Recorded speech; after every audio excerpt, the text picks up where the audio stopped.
Olá pessoal, me chamo Júnior, faço parte da equipe Trader e estou aqui para mais um estudo fundamentalista. Para quem não conhece, está vendo esse trabalho pela primeira vez, a equipe Trader é uma escola de traders, não é uma escola, é uma das melhores escolas de traders do Brasil. O professor Osney está todos os dias às 17h30 no encontro diário dando aula sobre o mercado via análise técnica. E aí, começou com análise técnica, evoluiu e agora incluiu este trabalho que você está assistindo, que é da análise fundamentalista. Uma visão diferente que se baseia nos números contábeis da empresa, dos fatos e dados da empresa, para complementar a análise técnica, como uma forma de você investir com mais segurança. Então, se você quer conhecer um pouco mais da equipe Trader, vem aqui, cadastre-se, é tudo gratuito. Não tem que pagar nada, a não ser que você queira fazer um dos nossos cursos que estão aqui à disposição. Mas para começar, para você entender, para você aprender, para você pegar o gosto, é de graça. Entra aqui, conhece a turma, tira suas dúvidas, participe do encontro diário que você vai gostar. Ok, resolveu investir na bolsa. Evoluiu ao ponto de que, poxa, estou confortável, quero começar. Tem que ter uma conta numa corretora e aí entra o Hamilton Ribas, que abriu a HR Investimento, um agente autônomo credenciado pela Bolsa de Valores, autorizado a prestar assessoria para corretoras. Então aqui você abre uma conta, que vai ser na Rico Corretoras, e vai ser assessorado pelo pessoal da HR Investimentos. Então você tem aqui a parte educacional, aprenda como, e aqui a parte operacional, que é as ferramentas para você fazer isso. Nós utilizamos os gráficos que são fornecidos pela Rico Corretora e também o Home Broker, que é fornecido pela Rico Corretora. O preço é super acessível, tá pessoal? O preço é super em conta e a plataforma gráfica é muito boa e é por isso que a HR e a equipe Trader fizeram parceria com essa corretora. Na verdade, a HR patrocina toda a parte gratuita da equipe Trader. Então, por isso que você pode acessar e ter bastante material aqui. Okay? Faça a sua inscrição e venha fazer parte dessa equipe. Tenho certeza que você vai aprender muito e vai rentabilizar o seu patrimônio no mercado de ações. Este material tem o objetivo de estudar as demonstrações financeiras de uma determinada empresa, avaliar os seus principais indicadores com o objetivo maior de separar o joio do trigo. É isso que a gente quer aqui, identificar empresas boas para podermos estudar, colocar no radar e, eventualmente, caso o aluno entenda ser bacana, fazer o seu investimento. Okay? Aqui a gente procura ser um filtro qualitativo das empresas. Isso não é uma recomendação de investimento, nem uma recomendação de compra ou venda de qualquer ativo. Nós somos uma escola. E também não é uma análise completa e definitiva. Por que, Júnior, não é uma análise completa e definitiva? Uma, porque não temos muito tempo. Outra, porque ela precisa passar pela economia, pelo setor e depois pela empresa. E ainda assim, dentro da empresa, a gente vai fazer uma análise chamada qualitativa, a qualidade da empresa de gestão, e a quantitativa, que são os números que ela apresenta. Então, nós estamos focando aqui a análise quantitativa. Por quê? Porque se ela já está ruim, se ela já não está boa, a gente evita todas as demais análises, não fica fazendo esforço desnecessários. Ok? E se ela está boa, a gente vai continuar evoluindo e ver se estamos entrando numa boa ou entrando numa fria. Porque a gente pode entrar numa empresa boa num mercado ruim, num setor ruim, como podemos estar entrando numa empresa ruim num setor bom. Então é importante conhecer todos os aspectos do setor, da economia e da empresa antes de tomar uma decisão. Aqui nós estamos ensinando você a ler os números quantitativos da empresa. Ok? Por quê? Porque aqui nossa proposta é ser uma escola. E uma escola ensina você a pescar e não te dá o peixe. Então, é por isso que a gente faz esse disclaimer aqui no começo. Nós temos fins educacionais. Nós queremos aqui que você aprenda e não fique dependente das nossas informações. Que você possa pegar o seu material, estudá-lo e com sua análise, com sua confiança, analisando o seu capital, o seu risco, sua vontade, você possa tomar a decisão de fazer. Então, não podemos perder isso de linha, não podemos perder isso. É uma escola que visa formar investidores para que eles fiquem mais tempo possível rentabilizando o seu patrimônio no mercado de ações. O tempo médio de pessoas físicas na bolsa de valor é muito curto, porque elas entram, perdem e saem, e deixam de aproveitar essa excelente forma de rentabilizar o capital, que é através de compra e venda de ações, empresas boas que valorizam ao longo do tempo. Então, a equipe dele tem esse objetivo: preservar o seu capital e fazer você ganhar dinheiro. Mas para isso você precisa estudar, para isso você precisa aprender, você precisa investir em tempo e dinheiro em educação, ok? Caso você queira fazer isso sozinho, Júnior, eu gostei do seu trabalho, gostei do que você fala, faz sentido, quero fazer esses filtros, quero calcular, quero olhar várias empresas, então a gente está lançando o módulo 1 e o módulo 2, logo estará disponível aí para vocês. Quem quiser, envie um e-mail para nós, atendimento@equipetrader.com.br, que nós vamos fazer uma pré-reserva e vamos deixar isso para você aí quando tivermos lançado. O que esse material apresenta? Entender o que é análise fundamentalista, entender os conceitos dela, como ela nasceu, quem são os expoentes, as pessoas que fizeram a diferença, e também ensinar aí a fazer os cálculos dos indicadores que a gente usa aqui, como é que a gente chega neles e como é que a gente pega as informações. Ok? É um negócio bem bacana, bem instrutivo, bem fácil e bem básico também, é bem para iniciante, para quem está começando na análise fundamentalista. Acredito que vocês vão gostar, foi um trabalho que está sendo feito com muito carinho, muita dedicação, inclusive estou novamente revisitando o material para subir a qualidade do que está sendo produzido, porque eu não gostei da primeira leva, de como ficou o primeiro material, e a gente quer melhorar aqui para que você tenha um material de altíssima qualidade vindo da equipe Trader. Espero que vocês gostem quando vocês tiverem a oportunidade de assisti-lo. Nós vamos falar de quem hoje?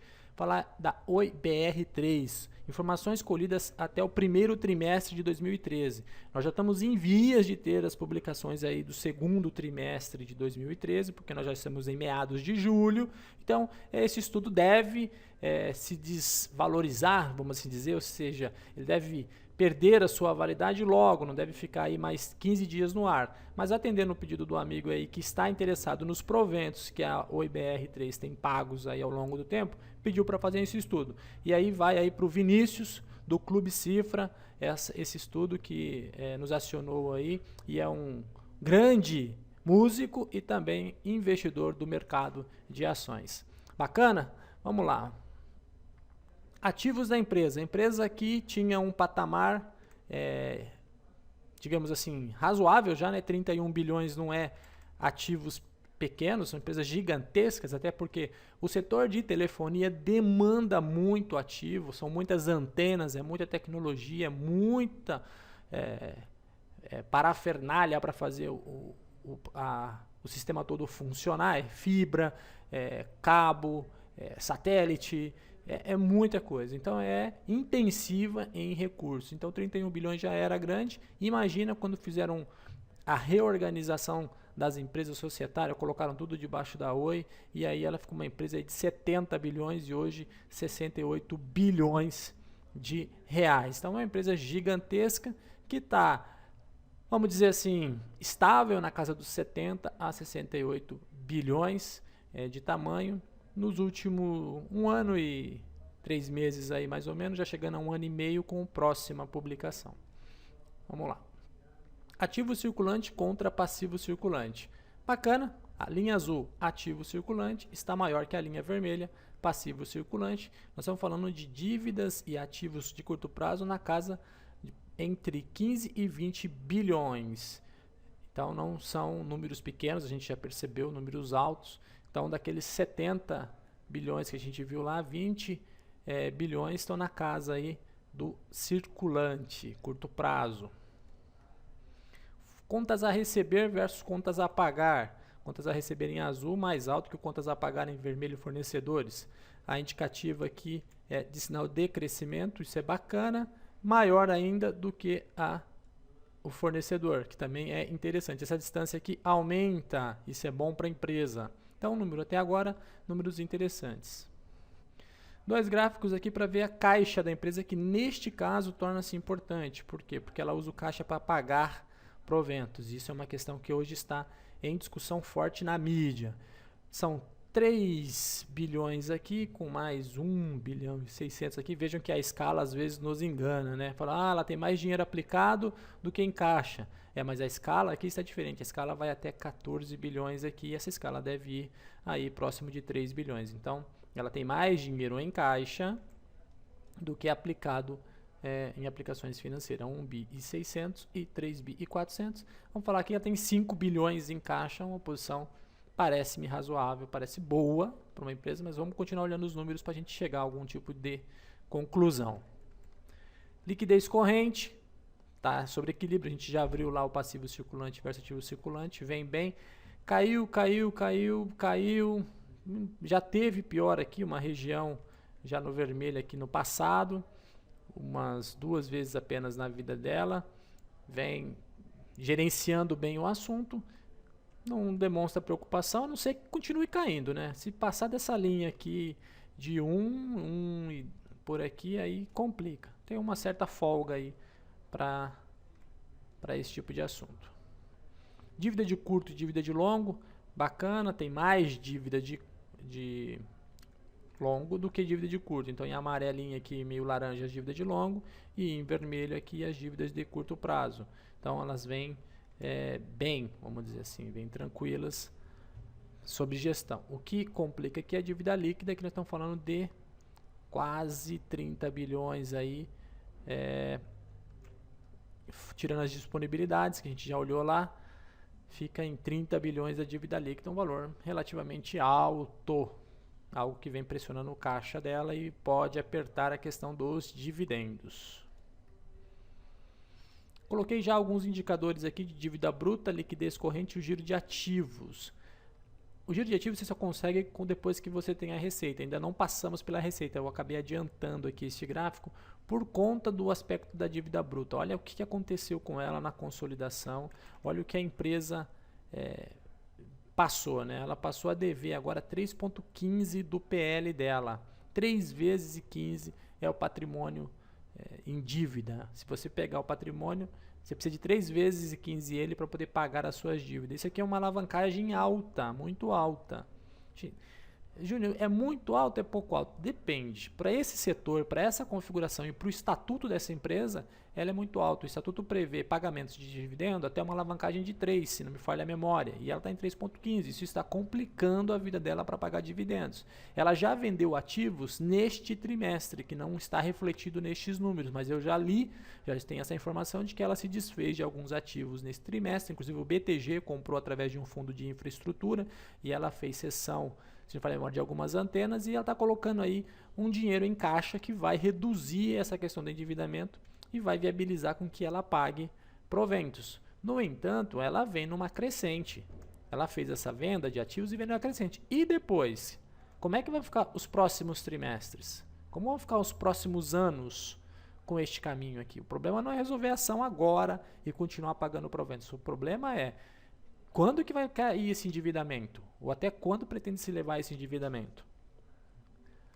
Vamos para frente. Patrimônio líquido. Bom, vem com aquela sintoma de queda, que me incomoda, né? Eu gosto de ver uma empresa crescendo, no que pesa a Natura ter me mostrado que isso não é uma referência absoluta, que a Natura tem um patrimônio líquido que oscila e, no entanto, a lucratividade dela compensa o fato. Aqui seria mais interessante ver um patrimônio crescendo. Veja que praticamente 5 bilhões, 4 bilhões aqui de redução e continua reduzindo. Agora estamos com 10 bilhões de 15 100. Então uma queda grande de patrimônio aqui, de valor da empresa que vai saindo da mão dos sócios, né? Eles vão ficando mais pobres. Isso com certeza reflete na ação. Então vamos olhar aqui, 31/3/2012 foi quando a gente percebe essa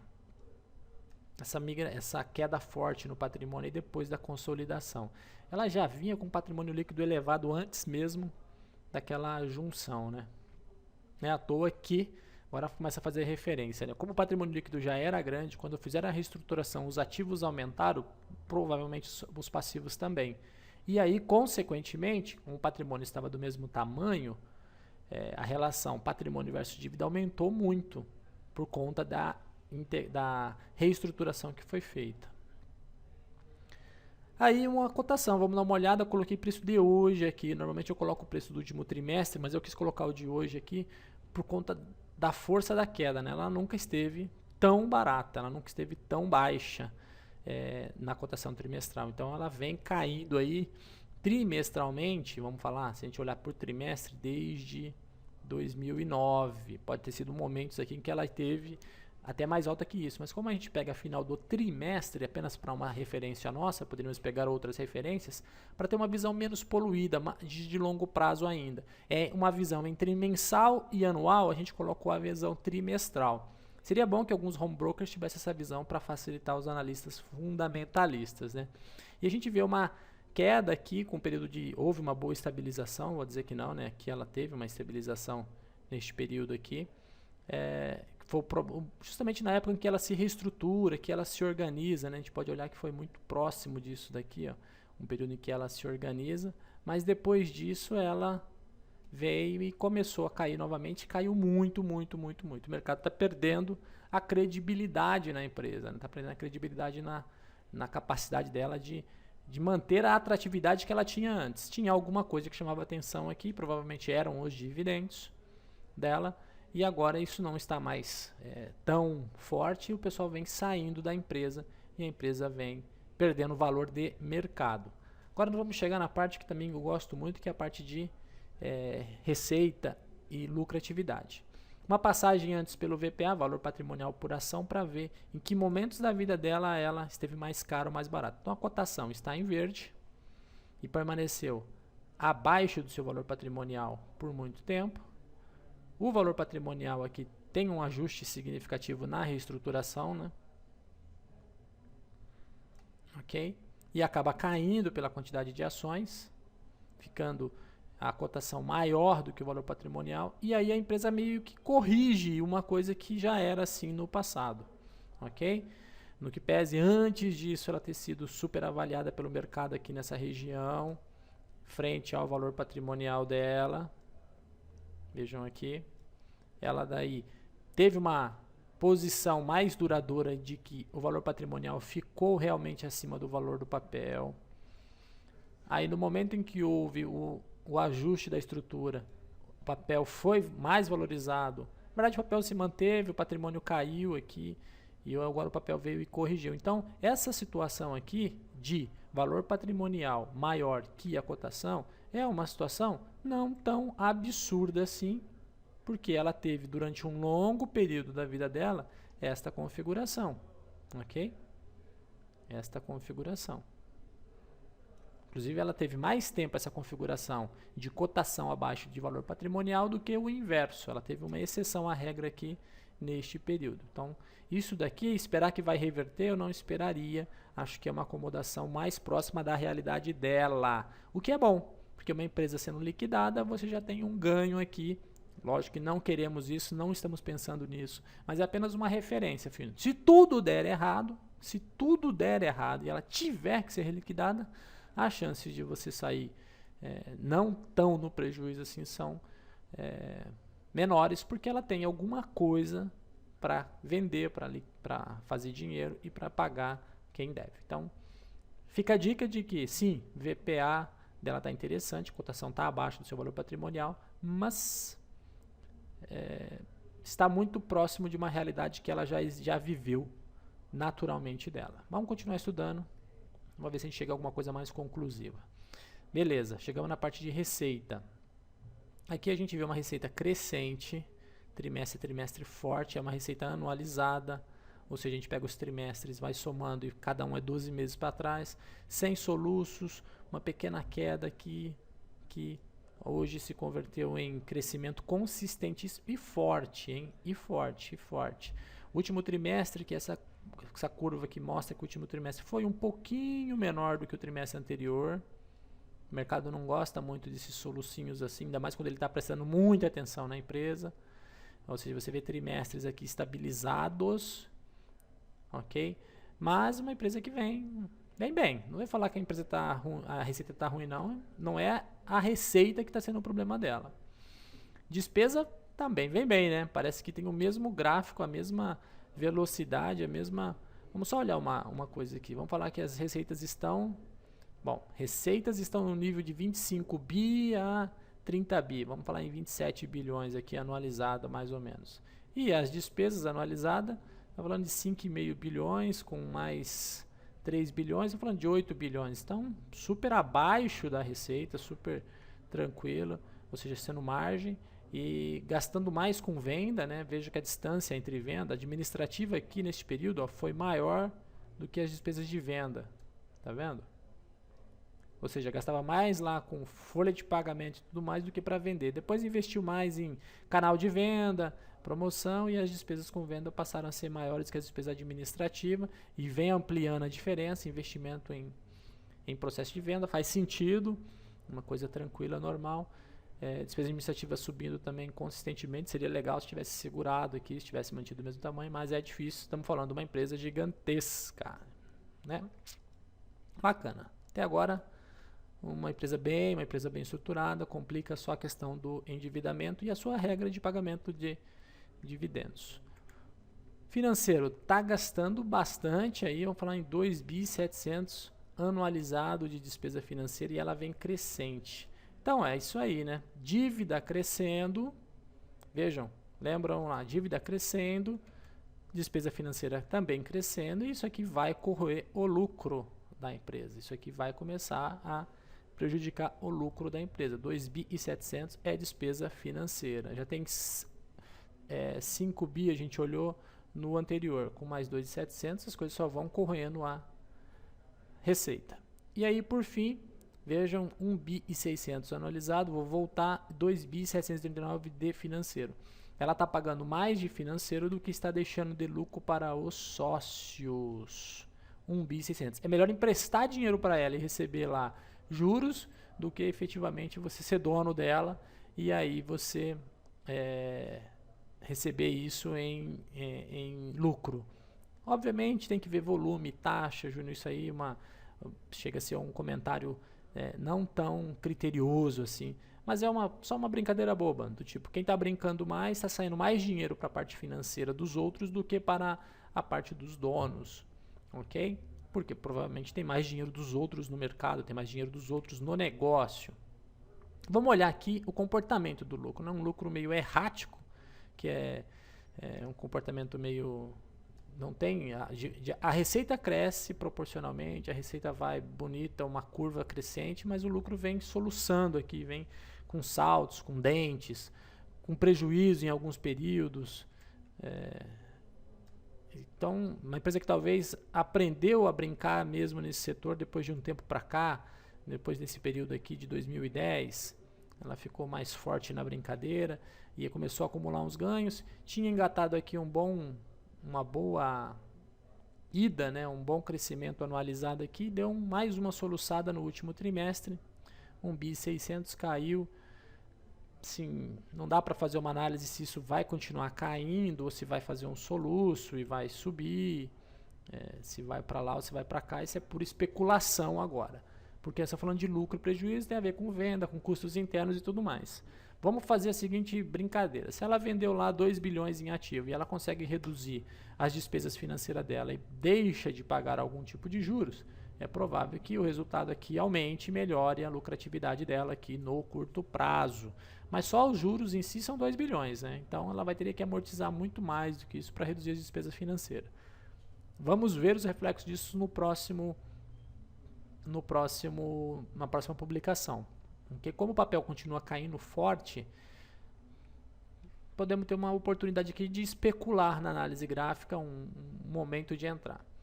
Yield, e aqui o yield é bem particular, é a forma como a gente calcula aqui, é bem nossa, né? Eu pego tudo que é referente a 2012 e acumulo aqui no final do ano, referente 2011, 2010, e só acumulo para eu poder ter uma visão de como foi aquele ano em si. Não necessariamente reflete a data do pagamento, nem os últimos 12 meses, ok? Porque, por exemplo, teve pagamentos aqui referente a 2012 que foram feitos aqui já em 2013 e que poderiam estar acumulados com esse pagamento aqui de 2011 que foram feitos em meados de 2012. Então, tem alguns lugares que você vai ver 21% de yield, de yield, de ganho. Por quê? Porque dependendo de como se faz o cálculo, você pega outros valores.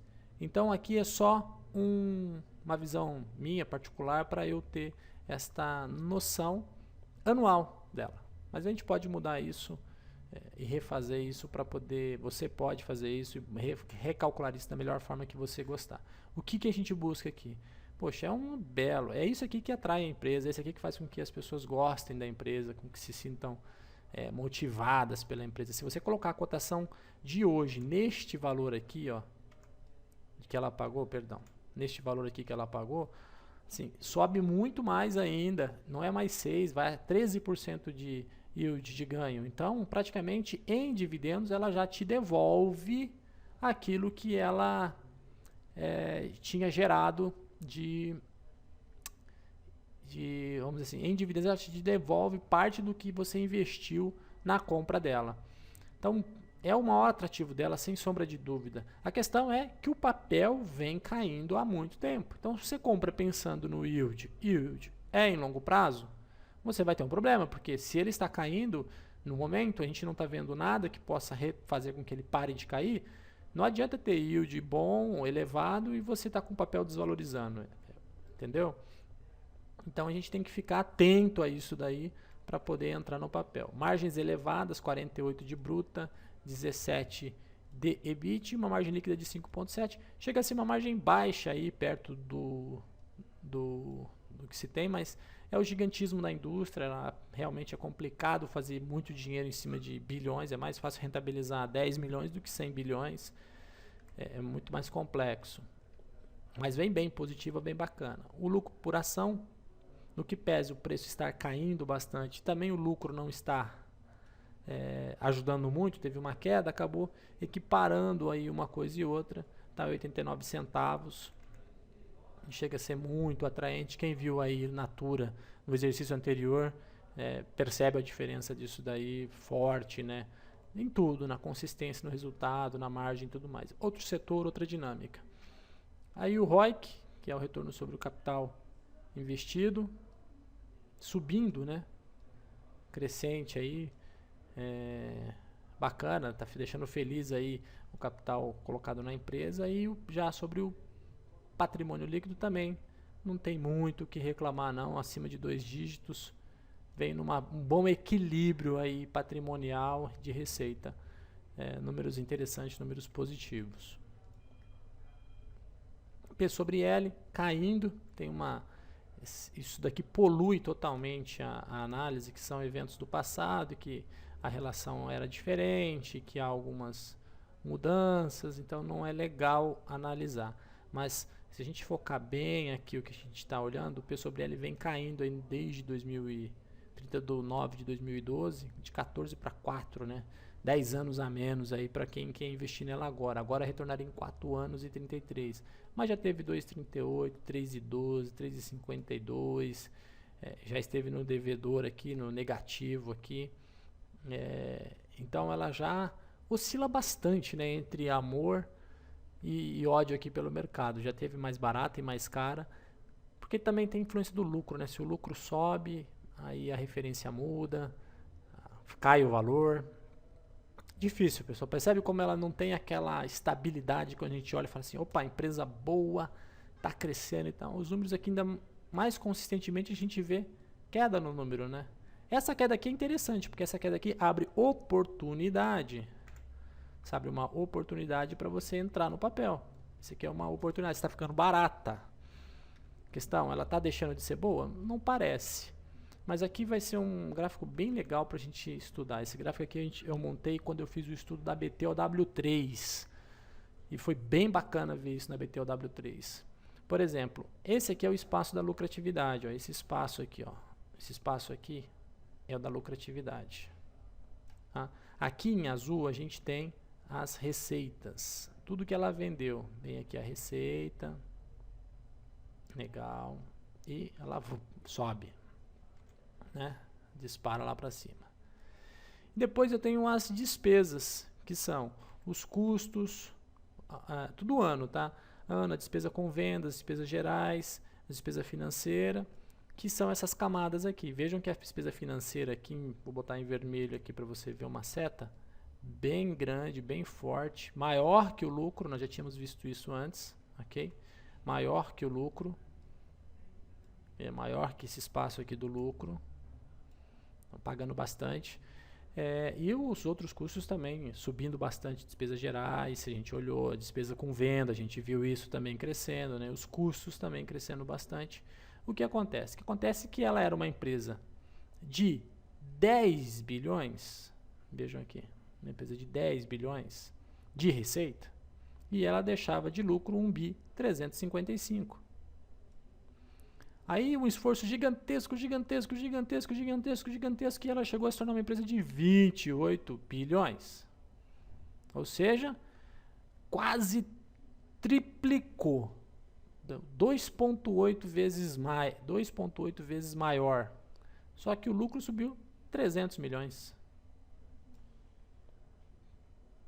Foi de 1,355 para 1,603. Então, um esforço gigante para um resultado muito pequeno comparativamente.